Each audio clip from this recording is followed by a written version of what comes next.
I'm Eva. That morning, I arrived at the office early as usual, my mind still foggy from a dreamless sleep broken by an unshaped nightmare. But even the worst dreams felt gentler than the reality I was about to walk into. The 13th floor of the Crawford and Bell building always smelled like burnt coffee and cheap perfume. I stepped into the main conference room at 11:30 a.m., clutching a lunch tray for the data development team. 3 salads, 2 turkey sandwiches, and a non-fat latte I had specifically ordered to match my sister Madison's preferences. She was the executive director, here the board's golden child, and the same person who once looked me dead in the eye and said, "Nice job running deliveries, sis." The conference room gleamed, with ceiling lights bouncing off the long glass table, making everyone look like contestants in a game show. Department heads in tailored suits laughed and chatted around the table while I weaved between them, trying not to spill anything from the tray. I placed the latte in front of Madison just as she was passionately laying out next quarter's growth strategy. She didn't look up, didn't thank me. No one in that room even acknowledged me. Not a nod, not a glance. I was just a shadow. Familiar, unnecessary. And then it happened. As I turned to leave, Madison abruptly stood up, latte in hand. She glided over to me like she was performing on a Broadway stage. "Eva," she said, voice so sugary it could rot teeth. "Remember what I told you last time about non-fat lattes?" I didn't even have time to respond before the scalding coffee hit my left thigh. It wasn't a slip, it wasn't an accident. I froze. The burning pain shot from my thigh down to my knee, my slacks soaked through, heat pressing in like I was suffocating. Madison gasped theatrically. "Oh my God, Eva, that was an accident. I hope you're okay. But hey, you're used to cleaning up messes, right?" The room erupted in laughter. That laugh, it wasn't loud, but it was sharp, clean like a razor. Some people covered their mouths, others turned away, but no one said a word in my defense. I stood there, gripping the edge of the table, my jaw clenched so hard it numbed. No one offered a napkin, no one asked if I was hurt. They looked at me like I was a lunch break sideshow. I didn't say anything. I didn't cry. I didn't walk away. I just turned and looked Madison straight in the eyes. She raised an eyebrow, her lips curling in smug triumph. And then the conference room doors flew open. No one saw it coming. No one expected who walked in next. Dorian, my husband, stepped in wearing a charcoal gray suit tailored to perfection, his gaze as cold as ice. He didn't need to speak. With a single glance, all the laughter vanished. He walked to the center of the room, placed his briefcase on the table, and slowly scanned every face in the room, pausing on Madison for exactly 3 seconds. "I just reviewed the surveillance footage," he said, calm but sharp as a scalpel. "Everyone in this room who failed to intervene during that harassment, effective immediately. You're no longer employees of Dorson Capital." No one could breathe. I had never seen anyone go pale faster than Madison. A man in the corner gulped so loudly it echoed. A young woman gripped the arms of her chair so tightly her knuckles turned white. "HR will send the official notices within the hour," Dorian continued, eyes still locked on Madison. "And if anyone wants to file a complaint, I'll make myself available for a court hearing." No one moved, no one said a word. Dorian turned to me. He didn't touch me, didn't ask if I was okay, but his eyes said everything. I walked out of the conference room, my clothes still damp and the scent of coffee rising in faint, warm wisps. The sting on my left thigh wasn't as sharp as the looks from those who had chosen silence. I didn't look back. I didn't need to. Dorian had done his part, like a punctuation mark, but that was just the surface. The truth was, without that public act, this company would have kept pretending I never existed. And that's exactly what they had done for the past 3 years. I joined Nolan and Pierce right after earning my MBA from NYU. Unlike what most people assumed, I didn't use connections. I didn't lean on Dorian, even though by then he was already a successful investor. I wanted to prove myself, not as someone's wife, not as Madison's little sister. I wanted to walk through that door on my own merit. And I did. In my first year, I proposed building a seasonal-based consumer behavior prediction model, merging retail data with sociological trends. No one paid attention at first, until finance noticed that the model had helped boost second quarter revenue by nearly 8%.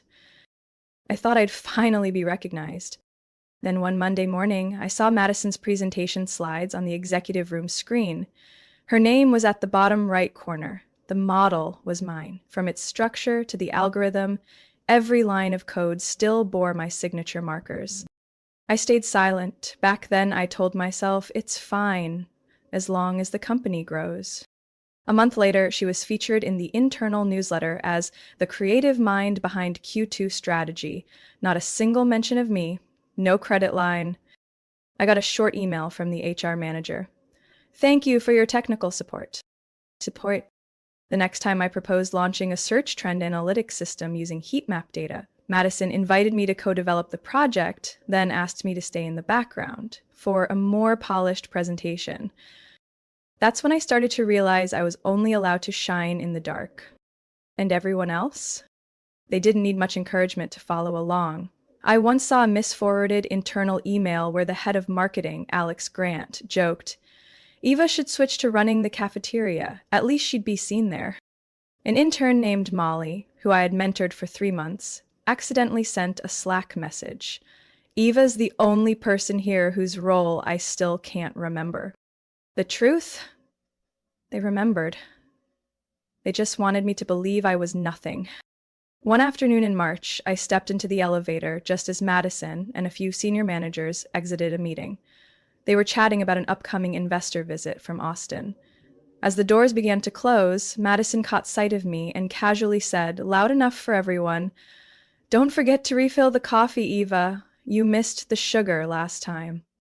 The whole elevator laughed. I stared straight at the floor, numbers without blinking. I had learned to stay quiet so well that they thought I'd given up fighting back. But what they didn't know was I saved everything. Every forwarded email, every original draft with timestamps, copies of every renamed slide deck. I stored them on a personal drive I named Aria, the name I once dreamed of giving a daughter, if I ever had one. It was a matter of survival, not revenge. I used to stay silent out of fear of being called a drama queen. In this place, if a woman stood her ground, she was labeled aggressive, too soft, and she was a burden. I'd been trapped between those extremes for 3 years. And Madison, my sister, the one who once read my 10th grade diary aloud to her friends as a joke, had evolved. She was more calculated now, more strategic, and had a whole corporation behind her. She didn't need to shout to take credit. All she had to do was walk up and smile in front of a camera. But I had changed too. I was no longer the girl in a blue cardigan hiding behind a presentation board.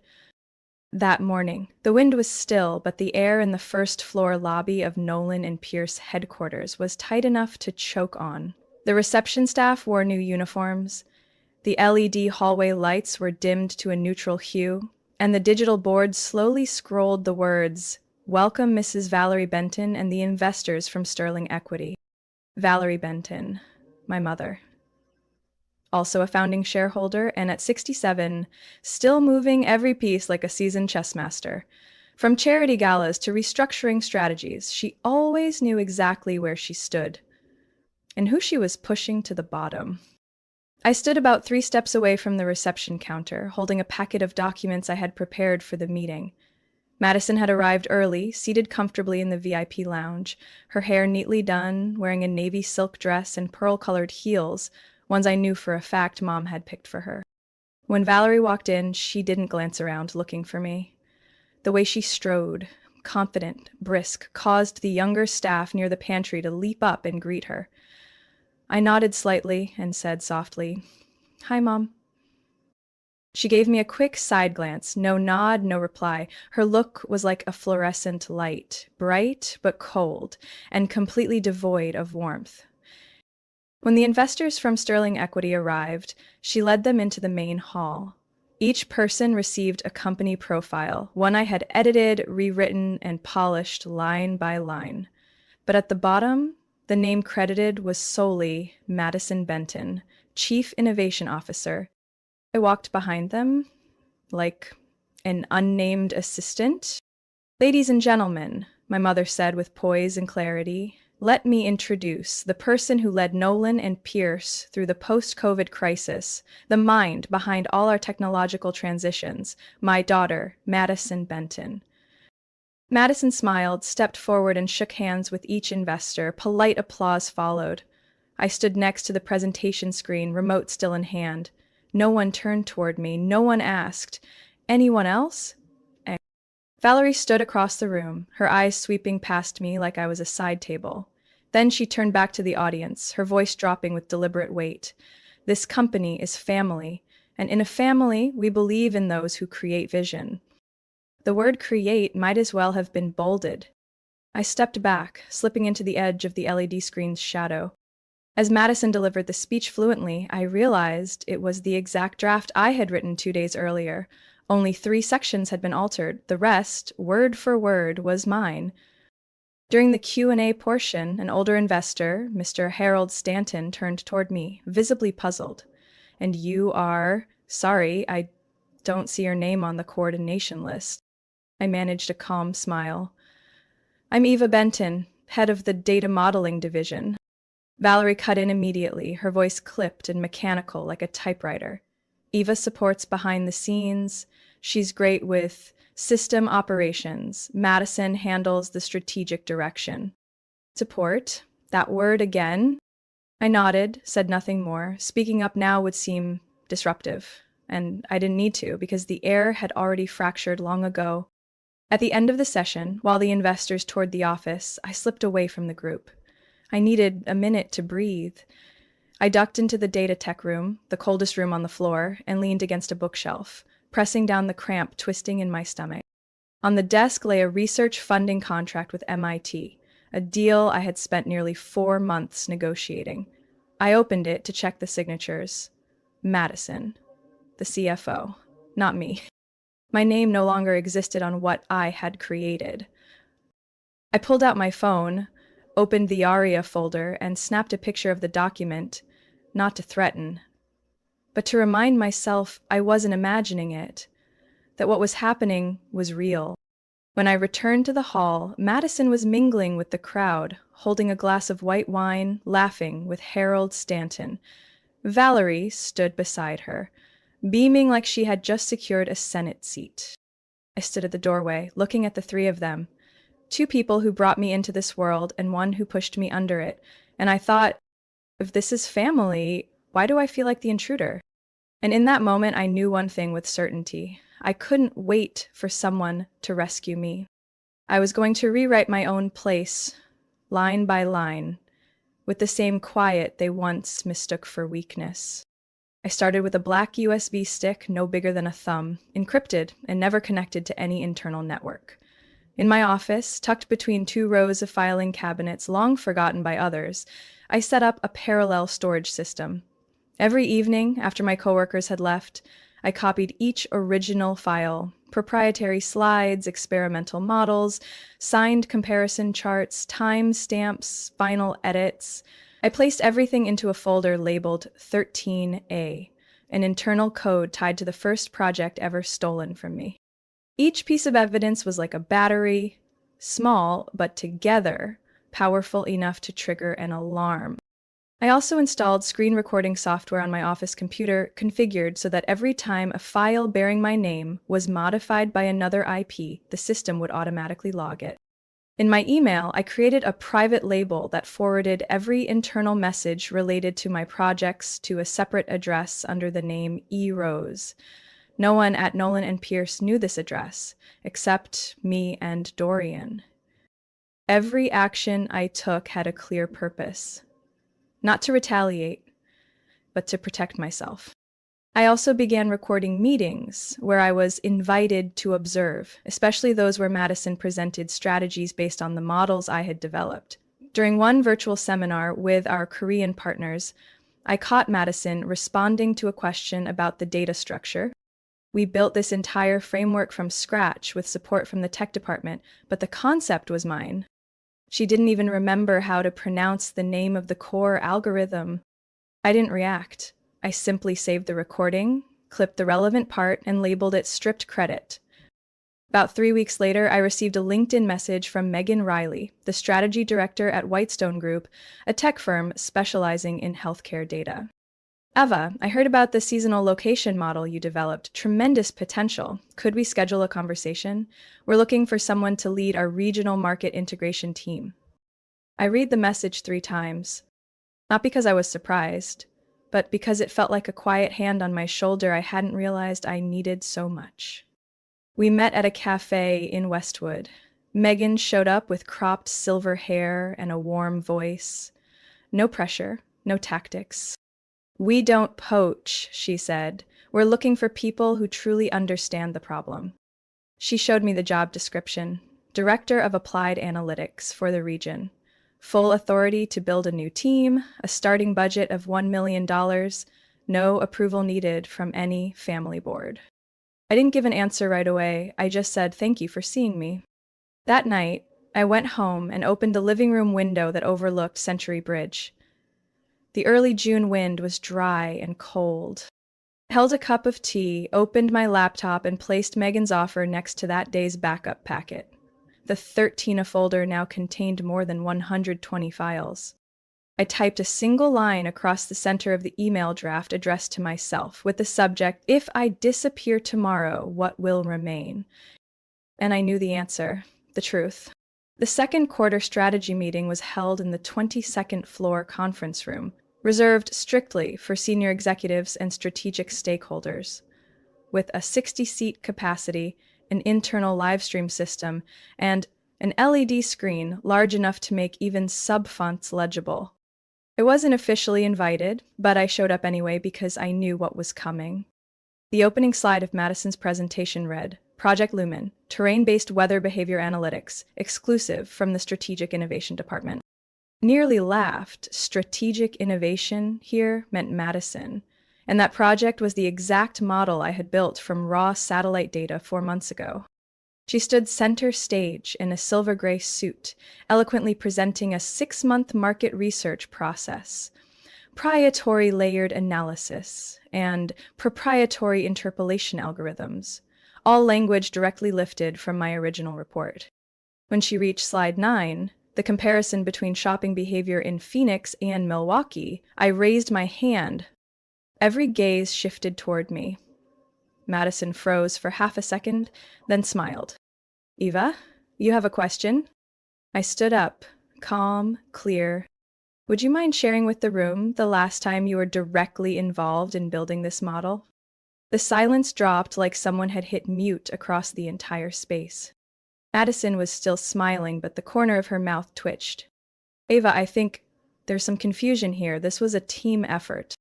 I didn't back down. And who was on that team? Because the 3 input data sets, the regional consumption flow chart, and the classification algorithm, all came from a system I built and personally verified.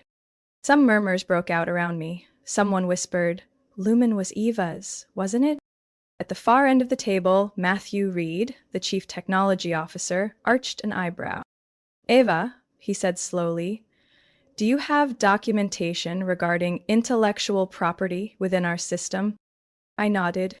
"Yes, all original files, edit logs, email chains, and system logs were submitted to legal this morning. I've also sent a copy to an external IP attorney, formerly with Whitestone Group." Madison visibly froze. Under the table, I saw her grip the remote control tighter. Mr. Reed turned to Loretta Shaw, the head of legal, a black woman in her 60s whose voice never needed to rise to silence a room. "Loretta, can you confirm receipt of the file?" Loretta nodded and opened the folder in front of her. "Complete. Includes metadata, timestamps, and internal video. Sender, Eva Benton. Intellectual ownership established under the original creation clause." I didn't need to say more. I sat down. The room stirred. No longer whispers, but actual discussions. Jonah, a data analyst I had mentored, raised his head. "I can confirm Eva built to the core. She taught me how to normalize the input streams." Someone from QA chimed in, "We received materials from Ava's account. We never worked with Madison during testing." I didn't look at Madison. I didn't have to. I knew that by now, her gaze was no longer piercing into me like a blade, but searching for an exit. The meeting ended 13 minutes early. An internal investigation was announced to begin within 3 days by direct order of the CEO, who had silently attended the meeting via Zoom and hadn't looked away once. I closed my notebook and walked out while most were still stunned. From behind me, Mr. Reed called out, "Yeah." I turned. "You'd better brace yourself. These things are never simple, but this time, you've got the file and you've got people." I nodded. I know. Next Monday, no one could predict what would happen. But the atmosphere at Nolan and Pierce that morning was undeniably different. Like everyone could feel a shift coming, yet no one dared name it. Fresh flowers at reception, the coffee machine in the pantry polished until it gleamed. Mid-level execs wore suits sharper than usual, walking more quietly, eyes scanning calendars while pretending not to notice the private 10 o'clock meeting. Though everyone knew, it wasn't an ordinary internal check-in. I stepped into the central boardroom on the 18th floor, where executive strategy sessions usually took place. A silver USB was already plugged into the laptop connected to the main screen. I adjusted my sleeve cuff and took a deep breath. Madison walked in right behind me. She wore a crisp white suit, smiled gently, but her eyes were razor sharp. "Ava, you really should rest," she said lightly, placing her phone on the table. "Last week did more damage than you think." I didn't reply. The door swung open. 3 men in black suits entered, 2 in front, 1 behind. They offered no greetings, no pleasantries, yet the entire room shifted under their presence. The man in the back was Dorian. Not the casual Dorian we all knew, but the one people whispered about, but had never seen. CEO of Aldane Capital, silent orchestrator behind 72 subsidiary companies, once dubbed the quiet architect of West Coast market realignment. Madison visibly paled. "Dorian," she forced a steady voice, "what brings you here in person?" He didn't answer right away. He placed a thick folder in front of Loretta Shaw, our head of legal, then handed another to Matthew Reed. "I'm here as the new controlling stakeholder of Nolan and Pierce," he said clearly. "Aldane Capital has finalized acquisition of 32% equity through a trust vehicle. With it comes the right to restructure the executive board." The room froze. Madison opened her mouth to object, but Loretta spoke first. "We confirm this is fully legal. Aldane is now the primary voting authority." Dorian turned to Madison. "For the past 6 months, your decisions have led to serious internal grievances, violations of intellectual property protocol, and signs of discriminatory behavior, all documented. I'm not here for discussion. I'm here to act." He faced me. "Eva." I stood, walked forward, and activated the projector. The first clip appeared. Security camera footage showing Madison deliberately bumping into me with a latte during last week's meeting. The angle left no doubt. Deliberate steps, a quick glance around, a smirk 1 second before the spill. No one breathed. Madison was frozen. Next, leaked internal emails. "V is just our diversity checkbox," sent by a senior assistant with Madison on the CC line. Then, screenshots of presentation decks with metadata clearly crediting me as the original author, directly contradicting the versions bearing Madison's name. Lastly, audio of her on a call with a foreign partner, fumbling through a faulty explanation of an algorithm I wrote. I shut off the screen. The silence lingered. Dorian nodded. "By internal policy and our new governance authority, I hereby suspend Madison Benton from all roles at Nolan and Pierce. Her case will be reviewed by the Ethics and Legal Board." "You can't do this," Madison snapped, her voice cracking for the first time. "This company was my mother's. I built it." "Built it with what?" Dorian asked. "By erasing your sister? By stepping on people and covering it up with a rehearsed smile?" No one defended her, not a single voice. "Valerie," My mother appeared at the doorway. She didn't step inside, just stood and watched. Madison turned, desperate. Lang. Valerie stayed silent, not a nod, not a word. She looked at me, long and steady, then turned and walked away.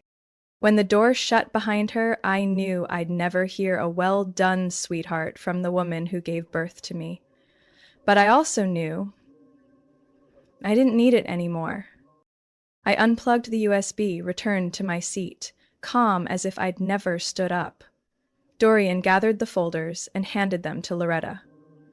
Begin the review of all compromised IP from the past 3 years and issue a formal collaboration invite to Whitestone Group. Eva will lead the joint team. I looked at him. No need to say thank you. We had been through too much to waste time on simple words. Outside, the office hummed on like always. But on the 18th floor, something irreversible had just shifted. Not through force, through evidence, through truth. Madison left Nolan and Pierce on a rainy Friday afternoon. There was no farewell party, no goodbye email. She stepped into the elevator with a blank stare, one hand dragging a suitcase, the other clutching a beige handbag I once saw our mother pick out for her during a shopping trip in Manhattan. No one stood, no one looked back. The silence that day wasn't tense. It was a quiet relief, as if the entire building had just shed a thick layer of dust built up over the years. 3 days later, Madison's internal account was fully deactivated. Her name vanished from the org chart, and her auto-reply email held only 2 lines. No longer employed here. For inquiries, please contact the legal department. I sat in my new office, still on the 18th floor, but this time with my name etched clearly on the frosted glass, Eva Benton, Acting Director, Data and Analytics Ethics. I didn't choose the title CEO, Dorian offered, but I declined. I didn't need a title to clean up what had been bent out of shape. I just needed the power to set right what should have been right all along. The first thing I did was reinstate the internal credit policy. Every product, every project, every report from now on would require a formal recognition form, clearly listing the creator, the collaborators, and the reviewers. No more joint effort, no more behind-the-scenes support. I also launched an anonymous reporting system, allowing any employee to report ethical violations, from credit theft to verbal harassment, without fear of being traced or retaliated against. The data was encrypted, reviewed by an independent 3-person panel outside the executive team. Then I held a company WACI meeting. No PowerPoint, no spotlight. Just me standing in the main conference room, facing nearly 100 people, some of whom had known, ignored, or participated in silence. I'm not here for revenge, I said clearly. I'm here to begin again. But we won't rebuild by burying what happened. We will acknowledge it and learn from it. There was no applause, but no one left. They listened, truly listened, and stayed until the end. After the meeting, I found an envelope silently placed on my desk. No sender. Inside was a handwritten note. Thank you for not yelling at us, even though you had every right to.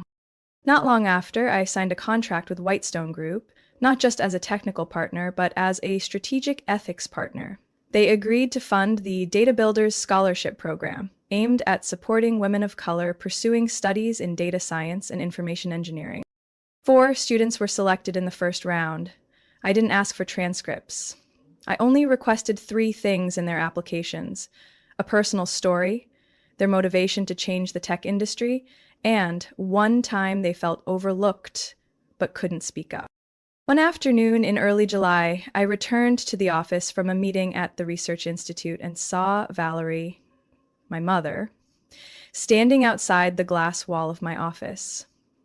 She wasn't dressed in her usual power suits, but in a knit coat, her face makeup-free, silver strands clearly showing at her temples. I opened the door and invited her in. She remained silent for a long moment, then said, "I read everything. Not to argue, just to understand."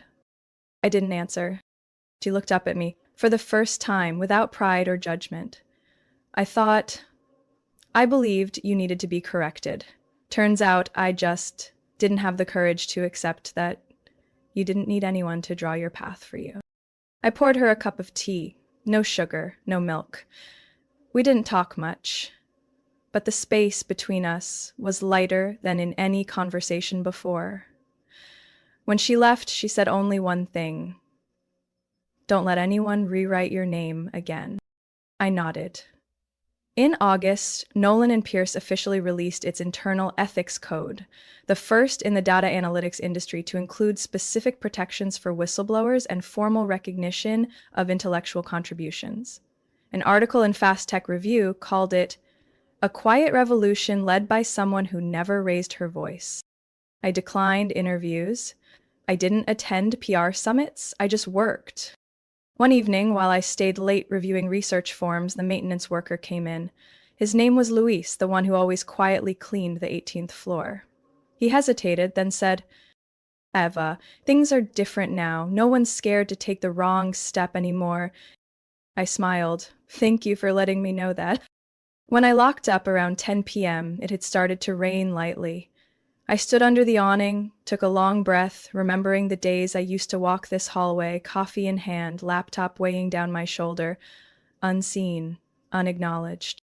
Now I walk the same corridor, standing tall, my shoulders weightless. They used to call me a shadow.